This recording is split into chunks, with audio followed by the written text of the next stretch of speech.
Alors bonjour, nous sommes dimanche 21 juin. Ça fait donc 2 jours que j'ai appris que mon cancer n'est pas guérissable. Je vais mieux qu'hier, je vais mieux qu'avant-hier bien sûr. Ce matin je me suis réveillée en pensant rien, en me disant qu'il faut simplement tenir le plus longtemps possible. Puis voilà, c'est tout. Alors c'est sûr, hein, je me dis bien sûr que je pourrais décéder dans l'année si ça va trop vite. Mais j'espère que non. J'espère bien sûr qu'on trouvera une molécule qui me permet de tenir, qui évite que la maladie continue à se propager. Là, je vais rester pendant 1 mois sans traitement, donc elle va se propager, hein. Je vais en profiter pour voir comment repoussent mes cheveux. Tant qu'à faire, autant utiliser chaque chose pour trouver du plaisir. Regardez mes petits cheveux.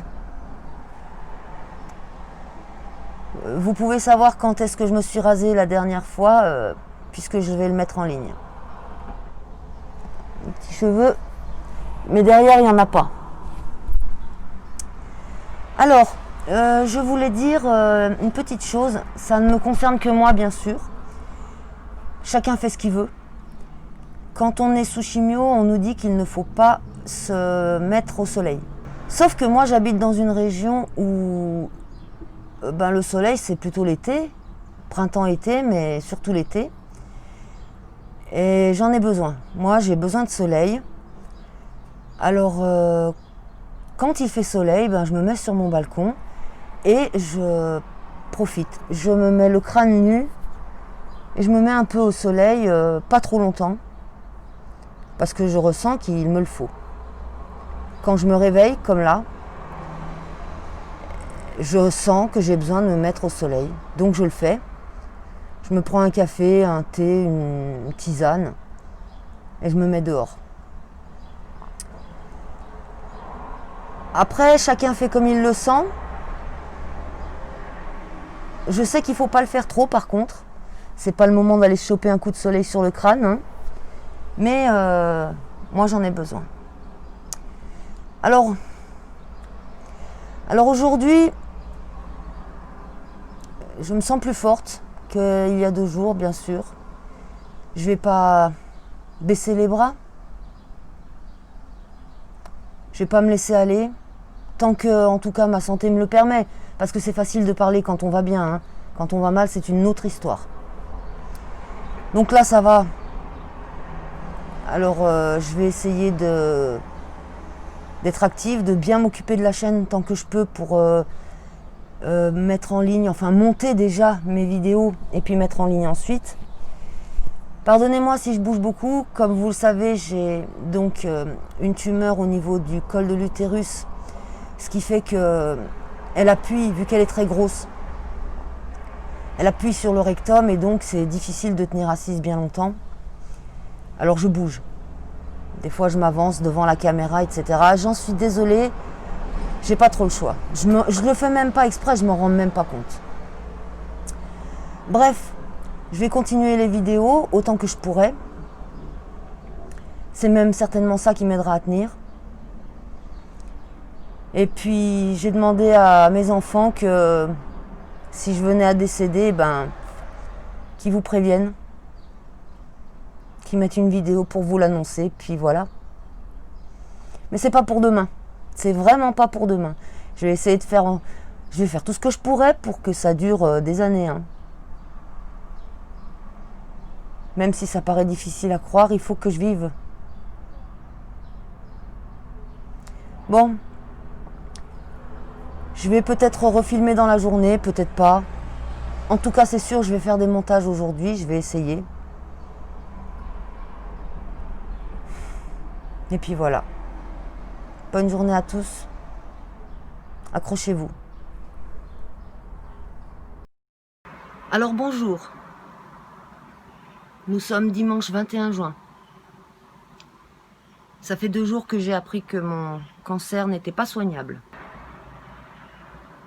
Comme vous pouvez le voir, j'ai finalement rompu ma chronologie dans mes publications, c'est-à-dire que tout de suite après la vidéo de présentation, il y a eu la vidéo où j'annonce la situation de ma maladie.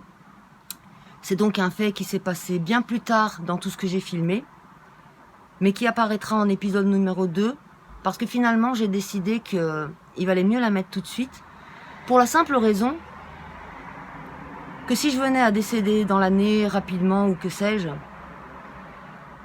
eh bien vous ne pourriez pas avoir tout ce que j'ai filmé.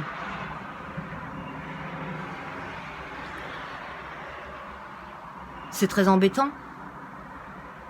Alors voilà, j'ai décidé de faire comme ça finalement, je pense que c'est mieux.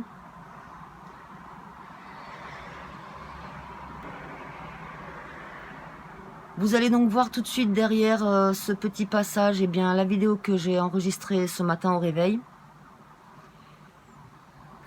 Elle sera assez courte, mais je pense que c'est mieux.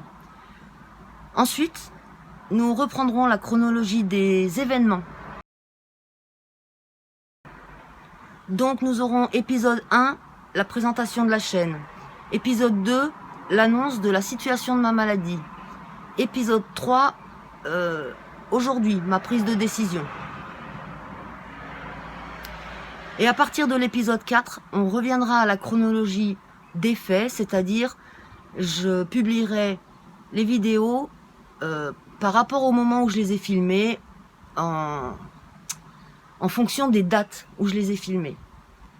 Ce qui vous permettra donc de suivre pas à pas, comme c'était prévu, en direct.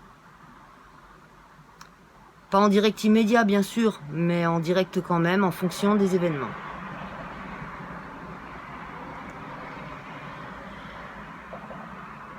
Rassurez-vous, les vidéos vont pas être trop saoulantes, j'espère.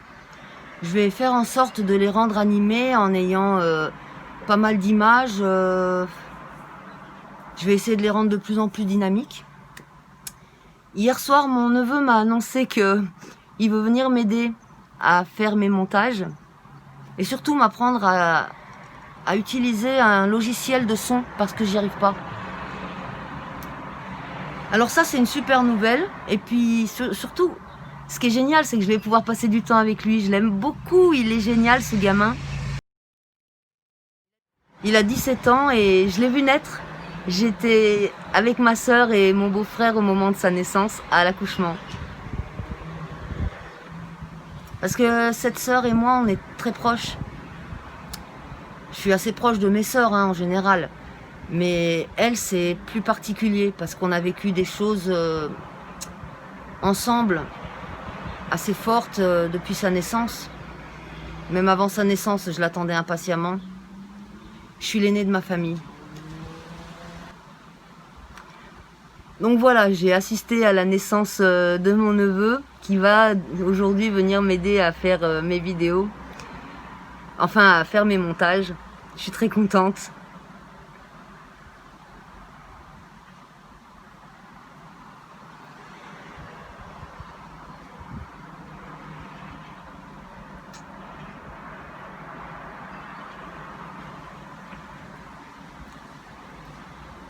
C'est vrai que je suis inquiète pour la suite. Je suis inquiète. Mais faut que j'essaye de repousser ces inquiétudes. Les pleurs ont disparu pour l'instant. Je vais pas passer mon temps à pleurer et puis ça serait trop dur pour mes enfants de toute façon. Un de mes fils n'est pas encore au courant parce qu'il est toujours dans sa ville d'étudiant. Et je voulais pas lui annoncer la nouvelle. Il sait la première partie de ce que j'ai appris vendredi, c'est-à-dire il sait déjà que la chimio n'a pas marché. Mais il sait pas encore qu'on peut pas guérir ce cancer-là, le mien. J'ai décidé d'attendre qu'il vienne parce qu'il vient demain.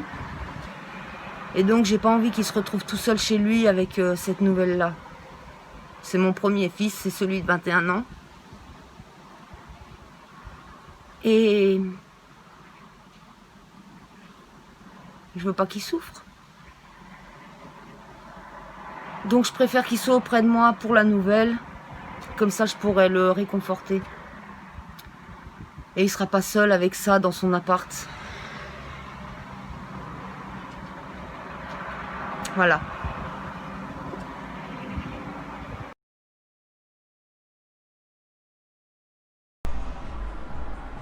Alors bonjour, ou plutôt rebonjour.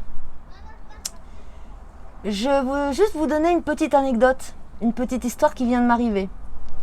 Je suis allée me promener dans le quartier, autour du quartier, avec ma fille, pour profiter du soleil et pour faire un peu d'exercice. Pendant que je suis pas sous chimio, il faut que j'en profite. Et cette fois, c'est les filles de mon quartier, les petites jeunettes que j'ai vues grandir. Elles m'ont vu, on a parlé, et dans la discussion, une d'entre elles m'a ramassé des petites fleurs, c'est rien du tout, mais voilà, elles m'ont dit que voici Sarah, voici Inès, et voici Tamara. Merci les filles, c'est adorable. Pourquoi c'est adorable? Parce que c'est ces petites choses-là qui permettent de rester en vie. Tous ces petits détails de rien du tout, tout ce que si vous avez un proche malade, tout ce que vous pouvez lui apporter, c'est bon. Si vous connaissez une personne malade, toutes les choses positives que vous pouvez leur dire, ça fait du bien. C'est comme de la nourriture, comme de l'essence. Ça permet d'aller un peu mieux, même ne serait-ce qu'un instant. Tu vis un moment difficile et une personne vient et te donne un petit peu d'amour, d'affection, de respect ou de tendresse, ça fait du bien, mais du vrai bien. Et ça, tout le monde le dit. Toutes les personnes malades que j'ai rencontrées le disent. Alors, n'hésitez pas, pour vos proches, pour vos voisins, pour les gens que vous savez malades, n'hésitez pas. Chaque phrase a de l'impact. Chaque petit geste a de l'impact. À bientôt!